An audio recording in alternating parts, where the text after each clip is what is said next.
সেই বাসায় থাকতো না, সেই বাসায় টিউশন করাইতো, সে টিউশন করাইতে আসছে ভাই, সে এই বাসায় টিউশন করাইতো, এখানে টিউশন করাইতে আসছে। সে বিকাল 4:30টার পরে আমি শুনলাম সে বিকাল 4:30টার পরে বাসা থেকে বের হইছে, বের হওয়ার পরে এখানে 5টার দিকে পৌঁছাইছে, কিন্তু আমরা সবাই জানছি 6:30টার পরে। এতক্ষণ কেন জানানো হইলো না? ইন্টেনশনটা কি? ইন্টেনশনটা কি? এবং মারার পরে প্রত্যেকটা দরজায় ভাই মারার পরে প্রত্যেকটা দরজায় ওই ছাত্রী যেটা বললো, আমি ছাত্রীকে জিজ্ঞেস করলাম এ বাসায় ও কি থাকে, ছাত্রী বলল না এ বাসায় ও পড়ায়, ও বলল গত 1 বছর ধরে পড়ায়। ওই ছাত্রী ইন্টার ফার্স্ট ইয়ার শিক্ষার্থী। ও জুবায়ের যে নিহত হয়েছে, ওকে ফিজিক্স, কেমিস্ট্রি, বায়োলজি এই 3টা সাবজেক্ট গত 1 বছর ধরে পড়ায়। ওই ছাত্রী আমাকে যেমনটা বললো, আজকে ও স্যারকে ফোন করে, জুবায়েরকে ফোন দিয়ে জিজ্ঞেস করে স্যার আজকে কি আপনি বাসায় আসবেন কিনা। জুবায়ের বলে যে আমি আসতেছি। এই যে লেনটা অর্থাৎ নূর বক্স লেন, ও বললো আমি নূর বক্স লেনে প্রবেশ করেছি। এই কথা বলে জুবায়ের ফোনটা রেখে দেয়।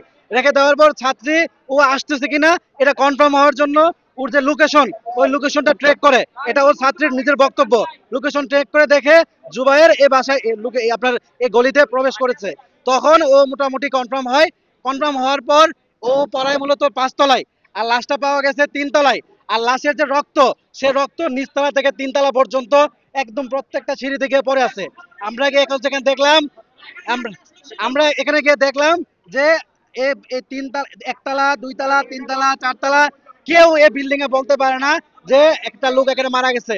এবং সবচেয়ে খারাপ কথা হলো, এখানে একটা লোক যে এখানে যখন সে আহত হলো, ফিনকি দিয়ে রক্ত বের হইতেছে, তার প্রাণটা বাঁচানোর জন্য নিচতলা থেকে 3 তলা পর্যন্ত সে ছুটলো, কিন্তু কেউ এই বিষয় জানে না। আরো বিষয় হলো, 2 তলার ভিতরে আমরা যখন ফ্ল্যাটে ঢুকলাম, 2 তলার ফ্ল্যাটের ভিতরে অর্থাৎ রুমের ভিতরে আমরা দেখলাম রক্ত পড়ে আছে।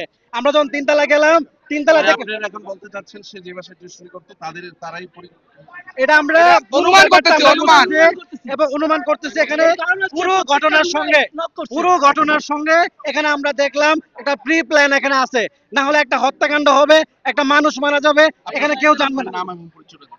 আমার নাম মুন্না, আমি জগন্নাথ বিশ্ববিদ্যালয়ের বাংলা বিভাগের শিক্ষার্থী। এবং আমি আরেকটা জিনিস, সবার প্রথমে 6:31 এসে উপস্থিত হই। সেই সময় সবার আগে আসার পরে প্রথমে এখানে ন্যাকড়া দেখতে পাই। হ্যালো, দেখবেন ন্যাকড়া দেখতে পাই। যদি বাইরের কেউ এসে এখানে খুন করে চলে যায়, তবে এইখানে ন্যাকড়া কিভাবে চলে আসে। প্লাস আমরা যখন এইখানে এই ঘটনাটা জানতে পারি, ঠিক তখন বাজে 6:10 থেকে 15।